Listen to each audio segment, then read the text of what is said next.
나사렛 아침 묵상에 오신 여러분 환영합니다. 오늘 하루 복된 날이 되시기를 바랍니다. 오늘 묵상하실 말씀은 누가복음 19장 41절에서 48절 말씀입니다. 말씀을 함께 보시겠습니다. 가까이 오사 성을 보시고 우시며 이르시되 너도 오늘 평화에 관한 일을 알았더라면 좋을 뻔하였거니와 지금 내 눈에 숨겨졌도다.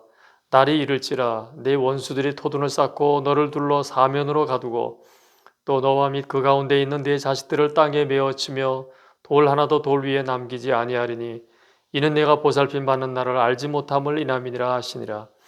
성전에 들어가서 장사하는 자들을 내쫓으시며 그들에게 이르시되 기록된 바 내 집은 기도하는 집이 되리라 하였거늘 너희는 강도의 소굴을 만들었도다 하시니라.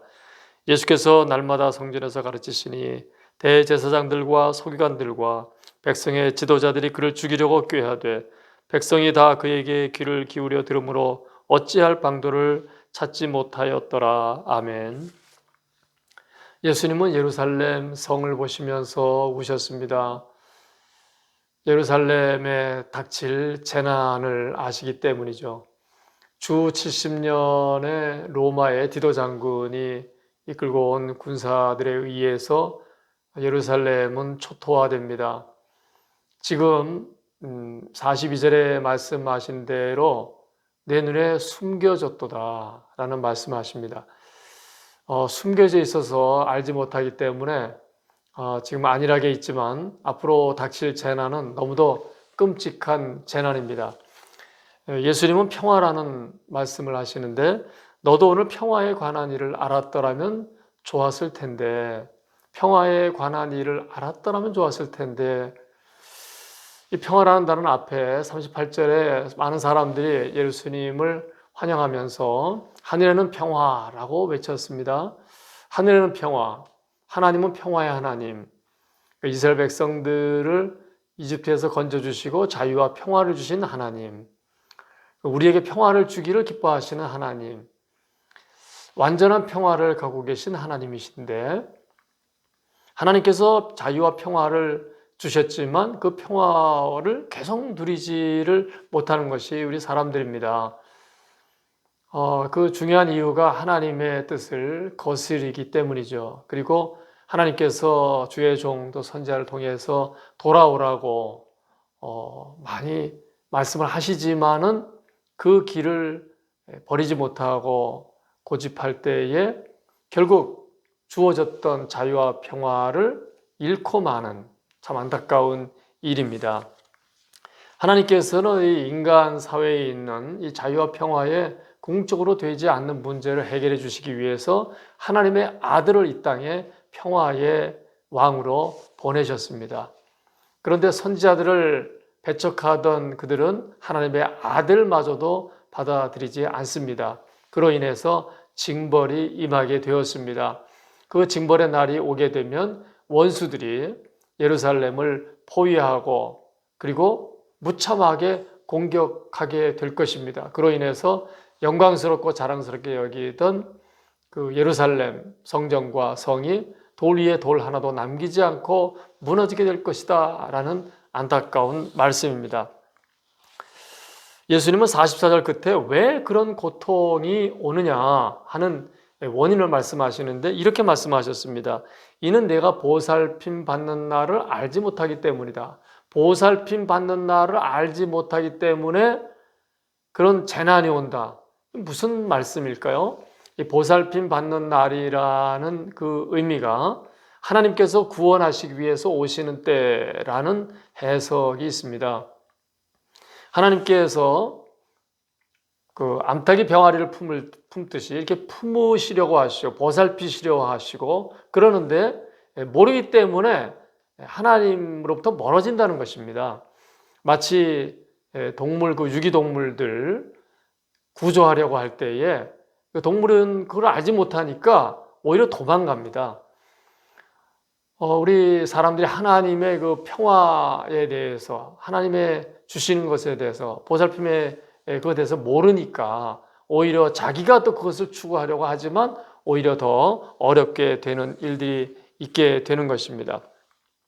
하나님께서는 쉽게 심판하지 않으십니다. 그러나 반드시 죄에 대한 심판이 있고 또 심판하시기 전에는 충분히 돌아올 기회를 주십니다. 그런데 하나님께서 말씀하시는 그 경고에 대해서 긴박성이나 중요성이 느껴지지 않기 때문에 사람들이 일찍 회개하고 돌이키지를 않는 것이 안타까운 일입니다. 하나님께서 회개할 기회를 주시지만 영원히 주시지는 않죠.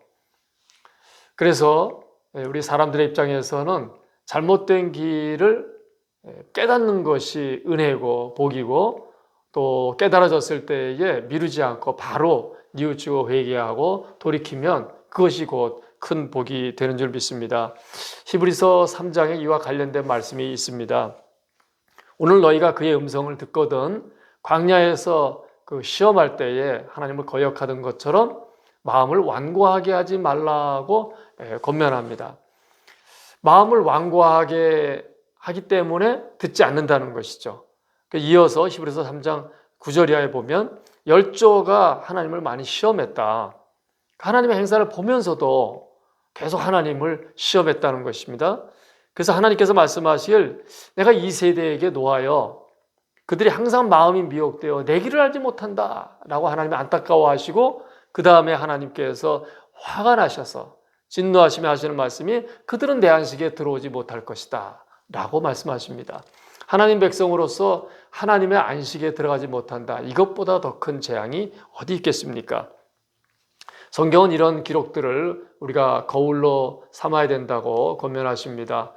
그래서 히브리서 3장의 그 12절 이하에 형제들아 라고 말씀하십니다. 쭉 선조들에 대한 이야기를 한 이후에 너희 중에 누가 믿지 않는 악한 마음을 품고 하나님에게서 멀어질까 조심해라. 믿지 않게 되니까 하나님과 멀어지는 일이 자꾸 생긴다는 것이죠. 그래서 13절에 오직 오늘이라 일컫는 동안에 매일 피차 권면하여 그 죄의 유혹으로 마음이 완고하게 되지 않도록 하라고 권면합니다. 믿는 성도는 마음이 완악해지고 완고해지는 것이 최악입니다. 부드러워지는 것, 온유해지고 온화해지는 것은 최고의 축복입니다. 그러므로 우리가 마음이 완고해지지 않기를 계속 기도해야 되겠고 또 우리 스스로 자가 점검해야 합니다. 내가 가족들을 대할 때, 사람들을 대할 때 또는 좀 아랫사람들을 대할 때에 내가 완고해지지 않나, 내 마음이 고집스러워지고 듣지는 않고 내 주장만 하고 그러진 않나 스스로 점검하는 것은 굉장히 유익합니다. 오늘 본문에서 45절에서 48절까지 성전 정화 사건이 나오는데 이 성전에서 사람들이 그 성전에 필요한 성전에서 사용되는 돈으로 환전하고 또 재물을 사고팔고 하는 가운데에서 폭리를 취하는 일이 있었습니다. 그러다 보니까 하나님의 성전 하나님께서 뭐든지 누구든지 와서 기도하고 하나님께 위로받고 사랑받고 또 회개도 하고 그런 집이 되기를 하나님 바라시는데 거기서 돈벌이가 되다 보니까 사람들이 성전을 올 때의 그 마음이 어떻게 하나님과의 교제를 가지는 것에 대한 관심이 아니라 어떻게 돈을 더 벌 것이냐 아니면 물건을 어떻게 더 싸게 살 것이냐 주로 관심이 이제 그런 관심들이 되는 것이죠. 주님께서는 이사야 56장 7절과 예레미야 7장 11절의 말씀을 인용하시면서 말씀하신 것인데 강도의 소굴이라는 표현을 쓰셨을까라는 생각을 했습니다. 매매가 일어나는 장소에 가면 아무래도 장사를 하다 보면 더 깎기도 하고 또 더 받으려고 하고 그 사람들이 그 욕심의 마음 때문에 그 마음속에 뭔가 더 가지려고 남의 것을 더 내가 가져오려고 하는 그것이 이제 도적과 강도처럼 묘사된 것이 아닌가 생각을 해봤습니다.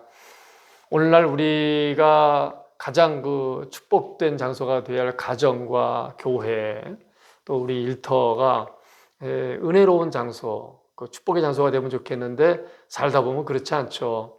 가족끼리도 서로 누르려고 하고 지지 않으려고 하고 내가 딛고 올라서려고 하고 세상에 온통 그런 풍토입니다. 세상은 다 이기게 해달라는 이기기를 원하는 온통 그런 풍토인데 그래서 전 좀 이런 것에 대한 고민이 있는 분들이 함께 이거 기도하면 어떨까 하는 마음입니다. 또 기도는 많이 하는 것도 좋고 세게 하는 것도 다 좋겠지만 정말 기도는 어떤 기도를 하느냐가 굉장히 중요하다고 생각합니다.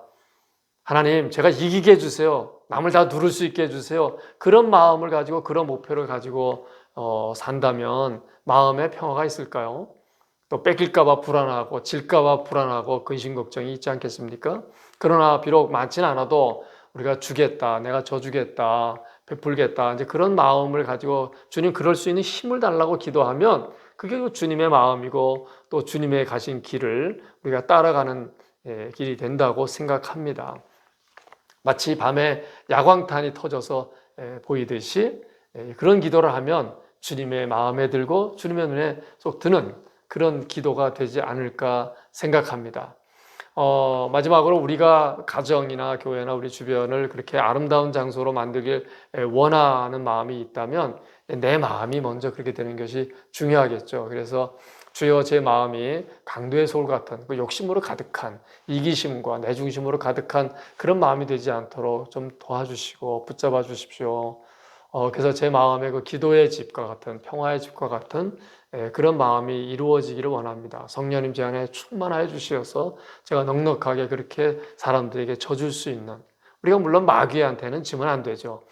그런데 영적으로 승리하는 것은 사람에게 져주고 또 베풀고 양보하는, 그러면서도 또 힘들어하지 않을 수 있는 그런 힘이 아니겠습니까? 오늘 저와 여러분이 그런 축복의 도구가 될 수 있기를 바라는 마음으로 함께 말씀을 생각했습니다. 아버지 하나님, 저희들의 마음에 그 욕심으로 인해서 강도의 소울 같은 그런 장소가 되지 않기를 원합니다. 저희들의 마음, 저희들의 가정, 또 교회와 일하는 곳이 저희들이 또 져주고 또 섬길 수 있고 베풀고 그러면서도 또 마음에 넉넉함이 있는 그런 저희들이 되어서 주변을 밝게 만드는 주님의 귀한 도구가 되기를 원하오니 주여 저희들에게 힘을 주시고 저희들을 인도하여 주시고 저희들을 사용하여 주시옵소서. 우리 주님 예수 그리스도의 이름으로 간절히 기도 올리옵나이다.